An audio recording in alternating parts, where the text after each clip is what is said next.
If de kese so midin ene na adwosapoma afoto we ekoma obibia ane eya enha ho bebre ewo nipa ho an de obeye nipa bia so kasa odo onno nso a utwa wo konkra ma no kra na sweetheart ondo nti enha ho don ho pa na forget obia midin ene na adwosapoma se metena se sei dia na woni mu sei Abrabo mu nsem dwumadi ena dane den nyina amede bro ewo if de kese XTV so ane ye ba eye adwada ekopem eye efiada ensama I trend ewo social in the media de edika de edite ene etena se eka ho asem se ne be ya bibia be ya kama pa ye enya asem kuma odwumadi yeso ye kasafa eye apomuden ho nsam ye wia ne abu social media mu te se de mekan no apomuden nsam so ye po ho modin ye papa eton safra eye doctor se woni mu di ye papa ewo apomuden ho nsam se ne be ya me no mi no ya apomuden betimi esipi na esita papa eye bo modin na kohwi ko eye Facebook ma me sanse ye de mu life and color the enyasem kuma okay your Facebook XTVGH YouTube XTV Ghana TikTok XTV391 share like comment for my yada say dane den na TV station no edoso nes we number 1 ewo screen so adane den nyina wo hwe sanse nyoma panko a ene ye de bro ye beda asibium ane enemensa aka eye me ankasa me papa Dr. Buabeng the research papa the whole Ghana awards awaje no obi kan edutwam enam adwuma pa we yente no edu Thursday bia na ye saka no fi ha e ma yesua de bebre nya asam ketwa ene be kasa fa ye snoring ho obi kasa snoring na ye de ade so obi ehwan kron so no yade anase nye yade ende ye be ho ye obi wo ho asebeta frache nkron ohwan bebre benti no ne girl eja no ne kunu eja no aye problem e wo fie kasa anape kura ba obi hwemi ayekasa so woda wo hwan kron dodo aye problem enti etime ko ana entime nko eka ye ho ana se nka ye ho ende Dr. Buabeng wo fia so be cheche bibia ama bibia aye kama enti mesan emo akwa basonko bi e de be ye XTV Abrabo nsem dwumedi ene onuguso a wo hwe na napai dadi mo akwa aba ya ade na ho te say oh wa de don ebusuan wo bia ho ye da Christo say so obi an ho ye de a ene obi kan ye mbo ne toto na ye ntimi ensori nko ye kan ye snoring na ye de ade a yo that's it sorry no die zeja muna mpa professor na mo dis ye vai die mo se utunkrom ana se wadana didia ye tate e free minimum ebe ye num no eno ho ena omo e kan snoring se enkromutu utumi tise obi ada na ebi ni mo de mo de nyame ani mo oh ba ebi so de nice ne fan pa o bete hwe to wani ama nkra so tv sorry na o de sa enya sanketwa asama no ode wetu krom na mo bi afa ho afeli obi kra de ya na clock e chance ya na wasoro mo se mbre na so papa yes okay sanketwa kra yo na omo classify ne say noise noise free nipa num na tambia no in a form of a beat and as a chorus okay I just said water no and chrome bia ni ho no ma enam hotra I want program enyum ni ade de kro bitumi tia ade program yes it ever so just say ade okay e kwan ben so ene nya sa ade we nana de dika no se uyo bi a oso overweight about me tunkrom pa de ba ne se enam a ebe ehye nipa na wa kese ne menam ha no aya na tambia no abrofo se eye bulk enti eye sa no a ema tissues ne muscles bi a wo omrem ha nyina no relaxia na ma otisa noise na se passing it was a brief out until you brief out no na emma sa noise and afi so ye wade bi wo oba wanum say ya e hye top say I na ye bibiti say our friend soft palate okay so soft palate we so ni position no enko ano etumi ma otunkrom I see baby e wo no baby e wo say no ano uye obi a onom nsa ana onom cigarette relax tissues the bosses no okay massa soft palate no ebre power I say uba wonum pa bo I say takama no bi na ya stand no and for soft palate okay o say me ka say wada no obi da and then most of people da want me home fa wanum sure enti home ya na eba no na ama palate no was already at the soft palate oye mrede da enti enfama no mane ever break say paper kura na ohure oh yeah enti tambia no ba eno na ho no okay tambia be vibrate bia no obenya sa noise no ana sa palate kuro ya so no won say tokuro a eda ye hwenem eba ye menemo no palate no tumi ye kese kakra na ma tokuro no kwan no enye normal biem enti no tambia from from bia na the force enti no so etumi ma palate no vibrate ma wote sa noise no ana fe so palate kuro ya yi esanse nipa no no monsa na onum cigarette anase nipa na ekese no etumi emma the position of a palate no standing the kakra ma eno so enfama ni twamu a relax kakra bi pa na vibrate okay ana afiso no ena nipa dai nyame anim ni utada yaya no a emma utumi tu krom sense ubutu ho anase the best position yese na najwa obeda unchi musi okay utada unchi mu a se bia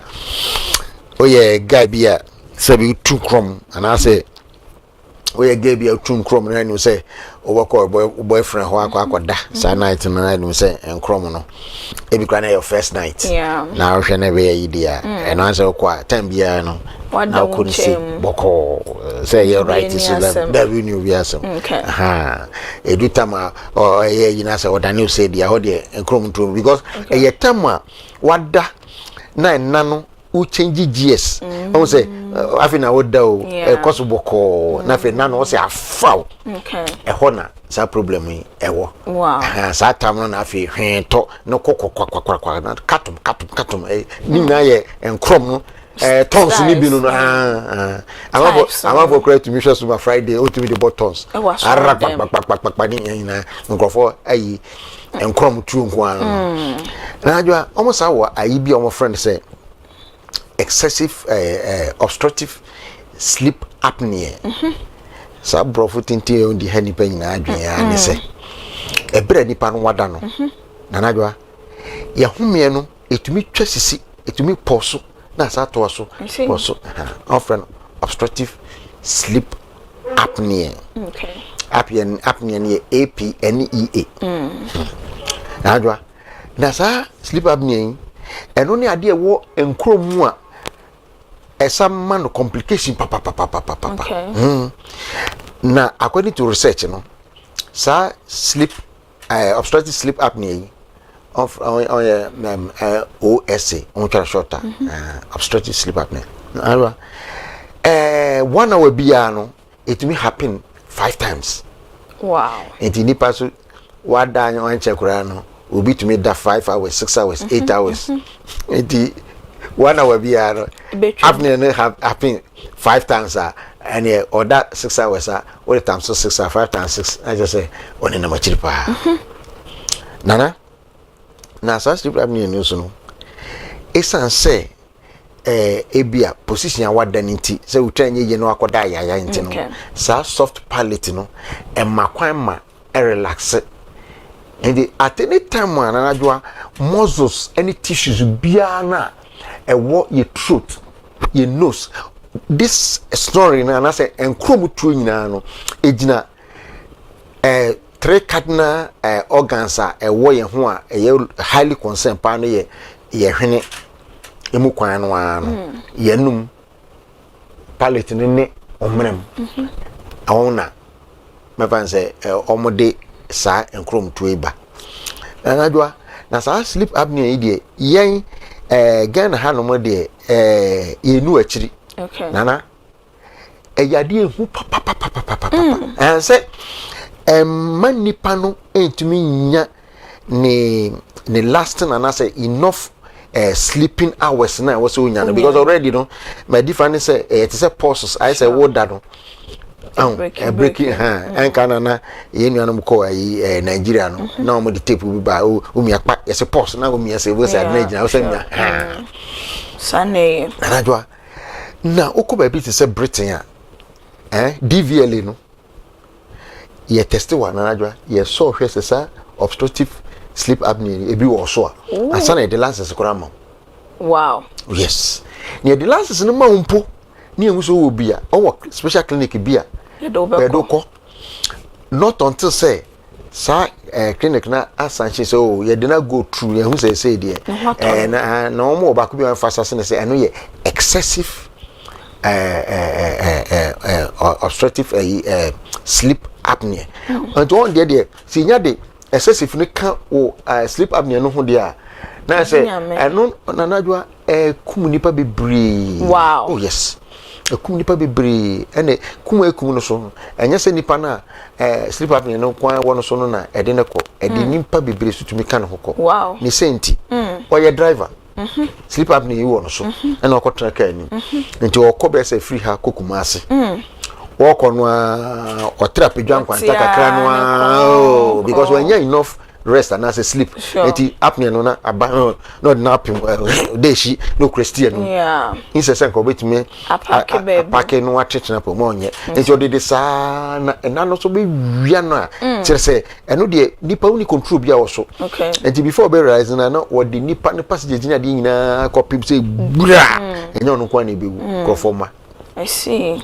eti krom tuo ni de nanadwa eye signal biso a e kire se one a symptoms of a lot of diseases okay tell say yare hypertension wow hypertension kan ana omo chese sleep apnea say e ba so na say yanhwe no one control nanadwa etumi affect o cardiovascular o akoko anase o kuma anase o heart e ma etumi nya heart attack at any time wow enti se we tun kroma men prado ho se o ya me de asa we tun kroma na especially me yiri ho ye me hia na me tun krompa no aso akoda na su sure in fan one way ya dey ha David okay na jo your lifestyle be living so it nearly into that a lot okay a lot okay and make say na jo eno say obi ewura Obama clinic on aja for the time being they say your mommy clinic status no they say the one that menye Buabeng authentic herbal center BM clinic wow you dey nyame ase congrats so ojina me so meji anya masana najwa woman ru am office wa pro say you look younger than they said you who TV so no me and you know nice young man pa so me that say na because me see Debbie me ka say adwuma me no why ache for sure eniam me bobo so no nipa wo de dizu keke o yare bi o wiase bia de wo busa me say nipa lifetime ade no enam wie Debbie amenka e chichire dudu odie ana chichire di ankasa because we call it sweet poison sure asichire fita nya de o se ni pedi o kan onso on fa firi ono me tiri so fita na o tiri so ye fita e de asichire fita na mo ko so mo jana mo wie okay anajudi di okay ayi mo de kura abeka na nsen de aya mo salan anajo na yasa chinkosu ato so me de me modi eno ana de ba ko so me kama ni patin se obi adwuma o emamu asisi no omo susu prado ho no bo se obi nam okọ jogging kra na okura yesi bibi the energy drink there is nothing in those drinks okay I tell you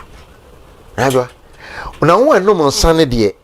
on no mo sane cigarette ni de on say it relaxes the tissues and the muscles emma nipa no oto hodomo a o change fagia na pa bo se nkrom no na esa so afa bo se nipa kra bi okosra na se ana ne ferifo bi na one ne tika mu a mo drive kakra bo to kwa ade just a baby it's me done ho adi me see the years na na fa kakra bi okay na ai muscles no any tissues no relax pepa vibration no cost pepa sound yeah so to me nya bi oh to me nya Okay. Ankola omo problem be a friend adenoid and I say tonsils. Ankola Emma ankola so etun krom pa. So because of that adenoid and then tonsils no. Emma ankola etun krom. Etun krom dey always name no. What we research on say 75% of men in a two krom. Ti men and two krom pass. Yes. Papa dentia. What say men so no most of the time I engage in a lot of hard working activities. And not to become say we are human abra or toa. The answer nana fall deep over vibrating. And after so hormones will be mema your hormones be ma will be better ma and not so to say yeah dear no and also say we will be away human abra some hormones will increase a bit me amawo ayo and after so obesity kasi yo o ya kasi dia na nkwa and after so nanadwa during sex during sex so chese they didn't mema tun krom bi na metre during sex and I say o de minim so you virgin ti unya nu hono after sex no because of hormones ni ade bia e generate said na make ya no and I said the muscles no adwuma no they tend to relax and mema after sex and yet that deep and the side deep no start out to talk bobra na krom to no ha normal for mema okay now once a while dey obi atumi tun krom okay being a man no and as a woman cry but continuous how dey ba bia ye ma the little you say what take am kra na we say we need twan kakra kwakwa na papa be den because there are so many people who are onim say otun krom how will you know say me tun krom yeah at the point who to say tun krom e come no mean okay nipa people all hear me most of them will testify because who to me tun krom na men krom na kasa to me prompto Emma we no sorry na just what you say you were making yes oh too come here me na they will testify so no obi to me eti obi on mo bank no I just say mo room kitwa bi because me de me krom tro de nyame anim ni okay say the ban wa ban chen na say o papa me ya pa no man na pillows no akoda hall and me mama o mama we ya no man because they say they between the tikra me too krom no because aging so to me the you know because nipa no o age no and I say wonyi no una mapa nyina so enyi and as a palate no so and also enyi a already a soft to the da enti wonyi no aya na shrink kakra enti once yes no and from a bfa no etumi ma no vibrating ma etumi produce such noise as a snoring noise bia and I can say on why recording na dey kura bitumi tie bi the program yes okay so enkwalai omunya sa snoring anas omutu enkron na echa etimi the problem bia no so bi bo omoso ana oh papa na najwa okay one say yaka of sleep apnea and I say obstructive sleep apnea and you can want some affected drivers come to be accidents. Sure. Enti akwala o we mu no the same thing because onya enough sleeping hours. Enti na disunya ekofom.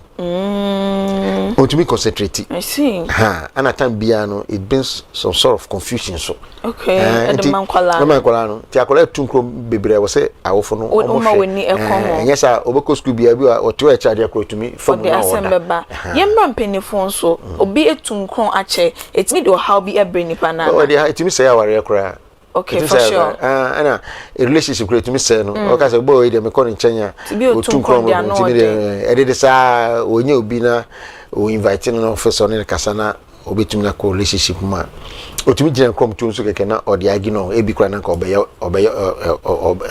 ba no ade na bibia tisa obetumi de gina so otumi gina so da bi otun kron do ye sha se mponi ni ye bi dubu na be menya eti abrofond most of them do tun kron pa no edan no ne girlfriend de baako no so de baako nti at that time on person meet no meet nti o mu ni mo problem nti o wie ya be ma no akoda dem nya dia sa okay so papa na o ka bibi say agents so etimi edeba say enyi bebre eno no sa na normal oh say na najwa yami anim ni nipa enyi a na na asem omobo okay nipa enyi na asem omobo because hwe say ye memen esa say wunyi nti no one show lifestyle year one show di year kakra bi a o prostate ho be kan sia o tie yan yakosha katita so ana meta kan so say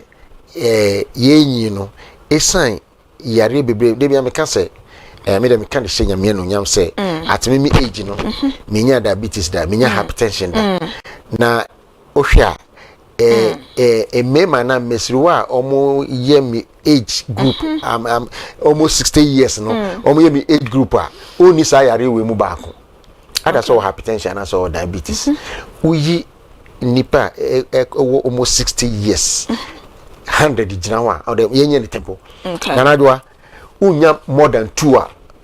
oni either diabetes and hypertension idioti be baako bi be free mama no nana enti mema ya ho de won pam no enye se unyi no na so tio na emom no yare we mu baako a okofa anase bia wo cancer ana stroke esa no bia wo da so ntino na ma be ma na aye weak oh yes be ma tumi nya na natural sense na die na nka unyi ne mom na wo so nya strong oh yes I tell you because we say ebia na ya be mu ano o say mako first one second one third fourth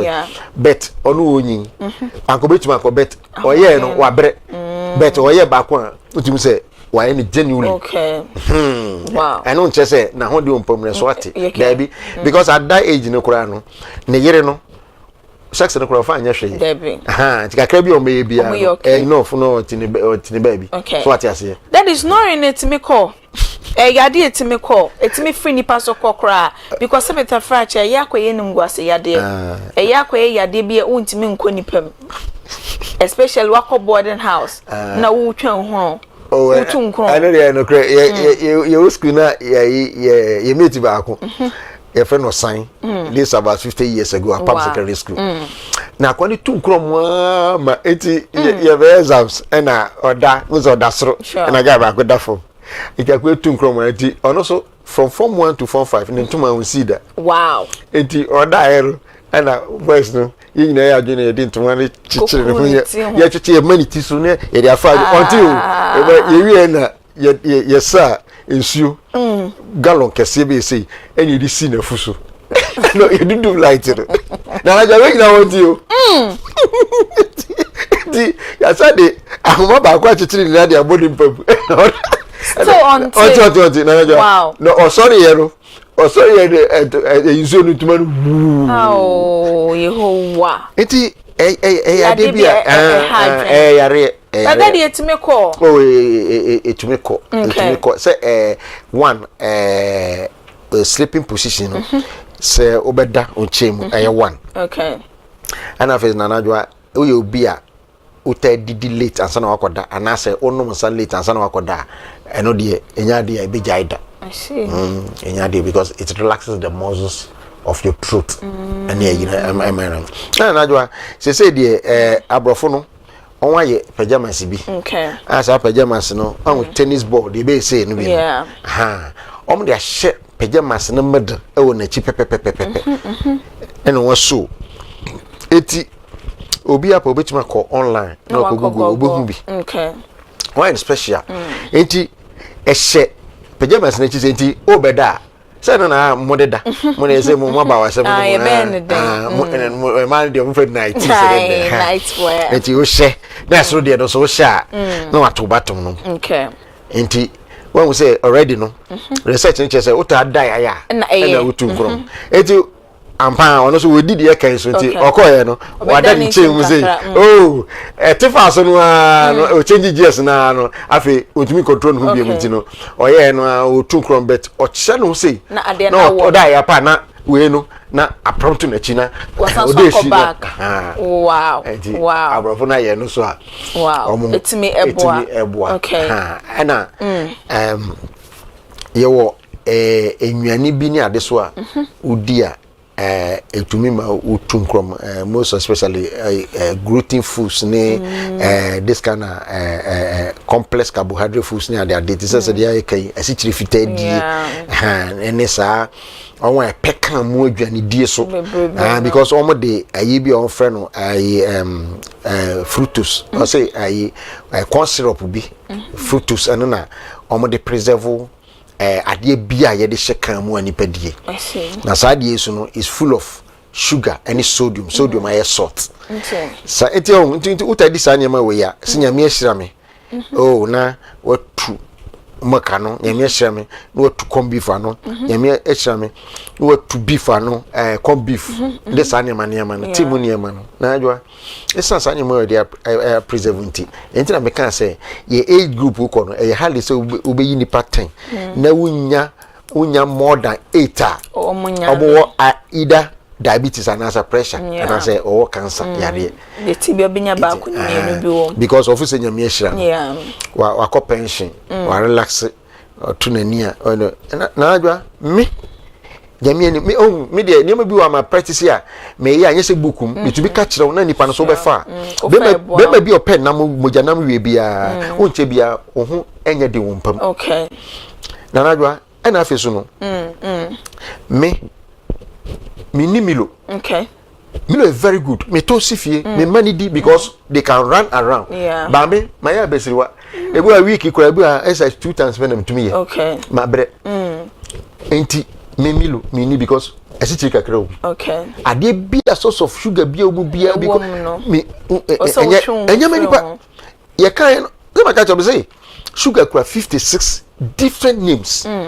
Eti ye ka se omo tini ade na onwe ye drinks ni ade no na adwa oya no akofo ba ko na beto na me bia meka uhu malt bia na sugar no de agum uhu fructose sugar dextrose fructose maltose all the toast to so obotu oboku na adwa so ana afeso na adwa we obi a time bia ukọ under severe stress so e betumi de work such situation because stress no will release some hormones be about de cortisol no emma nipa ekwa muscles no tissue no relax pepe e betumi ama wotunkrom that the yamran into yanko edro no so na yampeke your calls already numbers no eda so edro bia obi use betimi aboa no ama nunkron to etimi efri no so akọ okay edro no makai ayi okokuma se eco stadium kwan so abansuru bi si osa ayi masse actually edro ye Ashtown edro ye hono edro de yampa edro ye edu bone na enye bedro pade ye wishima obia enano mami bi ne bag ba me nchen omo ba o say ne bag no ku ofefa ma on trafie nti openi maba adanya amane kote soro bi enam se pacho sa de menye sedwuma no ha menye wow ene sa ne manema no me pacho me bra pa ho na me tese ye say akola eno de na ajo awo ye me den menye da amanfo me amu mi na mo me ye de boyini wo sa koye naked body we aka life ho wo be fa hen dabi eno de out kura wow nana amanfo free ya na omo ya hwe kaka osensem bi wo hwe haje that ya pick yen sha sem pick ya cause we are not the way hello good morning Pacha Fro saying now cause free hello good morning coffee make us free commercial okay bra coffee eti wana pay bra coffee Pacha eti wana pay also the same coffee make us free commercial me Pacha eti o bra coffee Pacha eti o eti o me yele what papa eno na Pacha o say Pacha me yele what papa Pacha no na we Pacha bisa dog e dey amount because we dey minimum dey by me sure say dog be here no kama e dey amount yeah that say be me na asem ya no dey o papa hello good morning Pacha Fro say na ka free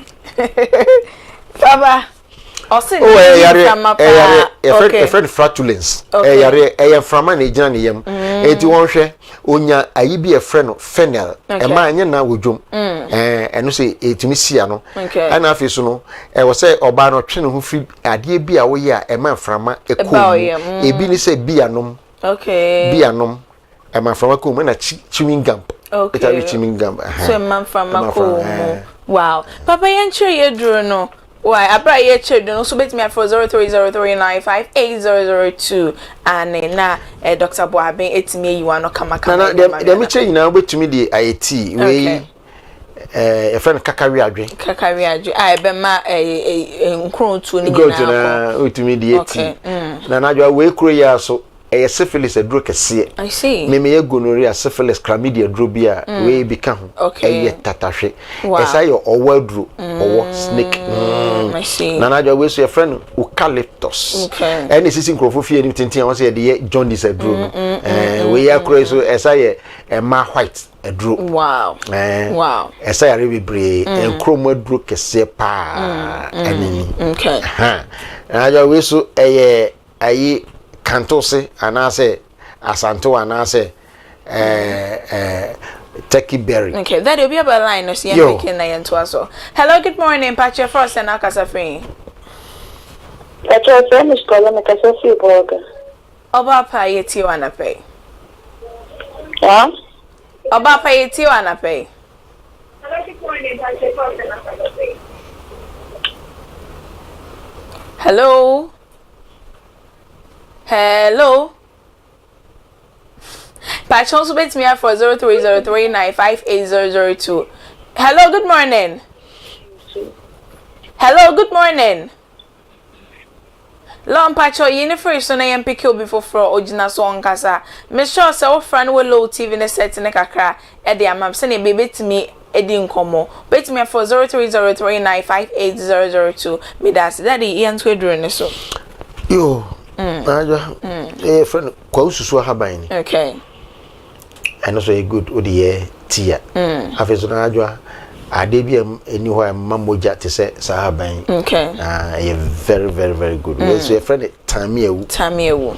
We na utina yi kra de show Bible mu na book mu na odi show sumi ase kra be fifi. Wow. And also na dru kase pa. We so se pompo ebo obi serious otimi tibi na odi kaja that MPK Combra. Hello, good morning. Pacha Frost and Akasa free. Hello, good morning. Pacha Frost and Akasa free. Hello. Hello, good morning. Pacha Frost and Akasa free. Pacha me the Maxwell me kasa free takwadi. Okay, Mr. Maso yeti wana pay. Pacha me the Max. If Pacha yeti wana pay. Takwadi. Pacha yeti wana pay. Daddy Pacha yento anko so. I say time here no and also a very good food. Okay. You know and afiso no. And also no benwa. Me say me no me haban. O no nso na yesi na obi hwe guso. Obrekwa ahoro wi. Hello, good morning. Pacha Frost and Akasa free. Yes, good morning. Me Pacha Frost and Akasa free. Yes, I'm the Yes, I'm a Thursday, and I'm a Christian. We go to Takwa, and 6 months coming here, Janman. If I'm a second, we can be bound to the Maya Manana, Me Pacha, the okay be anywhere yet you. Pacha, my voice is Kakamame. Hello, Bapa, meet you. Oh, and then my lines no breaky pie, yes, I'm get to breakings. I be ma me huni amenye inti mesre mo a MC abomade na check mama me say o friends so no low TV ne set na e dia mama me sure me das me pick me last caller daddy yento aso nana enti me say we no Tamiewu obetimi ati say okay obi apompo abo no wo de kaja kakra na de atoso e be pai okay we so ye ai basil akoko mesa okay and also very good for obi otunkrom ni na audi etina nipa ne no a half glass obi chim lemon akutu kase ho apo obi chim half agum no anom obi chim anom 3 times a day and 2 times a day half glass afi na adwa we aso esaye halitosis adro and hello good morning Pacha Frost and Akasa free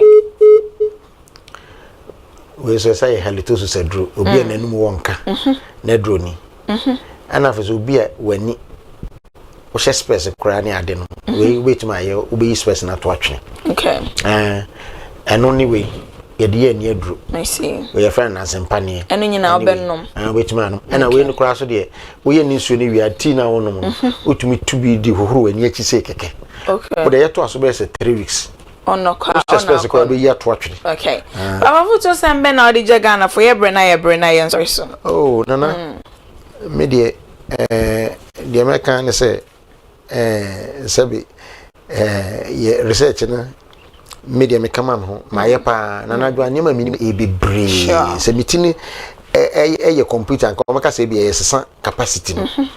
e bebre no ntina me ba tv so na me kire dura me nsuro because de minim no yare ba kwa bi